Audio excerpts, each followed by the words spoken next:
ചക്കര പുട്ട് തേങ്ങാ പുട്ട് കോയന്റെ തലയിൽ നല്ലൊരു കൊട്ട് കൊമ്പങ്കാട്ടിൽ നല്ലൊരു കുട്ടി ഞാനാണ്. ഓലക്കാണ് നീച്ച് പോയിക്കോ അവിടുന്ന്. ഇതെത്താ അവിടെ ഇപ്പൊ ചോദിക്കാ ഞാൻ മൂത്രം തരാം. ഇന്നലെ പറമ്പക്ക് പോകണ്ട അവിടെ വലിയൊരു പാമ്പ് ഉണ്ടായിരുന്നു. നല്ല 10 വിടർച്ച പാമ്പ്. ഓലക്കന്റെ മൂടാണ് പോടാ അവിടുന്ന്. അതാ കൊണ്ടാണ് നമ്മച്ചി പറഞ്ഞേ. അത് കേട്ടോ പയച്ചേക്കാരം അന്നെ കൊണ്ട് ഇടങ്ങാറായിക്കൊണ്ടേക്കാരം മച്ചി പറഞ്ഞേക്കാം. അന്നാക്കോണ്ട നമ്മളെ വിടൂലേ. മിണ്ടാത്തത് എന്തേ കിളിപ്പെണ്ണേ എൻ സൈനേ തേങ്ങൊലിയോ മൂത്രം പോയില്ലേ പറ്റിയ കള്ള നമുക്ക് നീ കൊല്ലണ ദിവസാ പണി ഞാൻ മറക്കൂർ അളപ്പിച്ച് അറിയാത്തോണ്ട്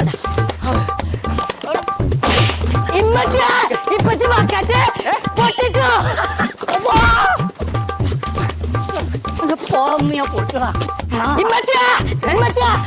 ഇപ്പച്ചി ബക്കറ്റൊക്കെ പൊട്ടിച്ചോ. കൊല്ലണ ദിവസം പോയി എന്റെ പണി ഞാൻ കഴിച്ചു. ഞാൻ മനസ്സിനെ പഠിപ്പിച്ചേ. നിങ്ങൾക്ക് എത്തപ്പിച്ച പിരാതായോ?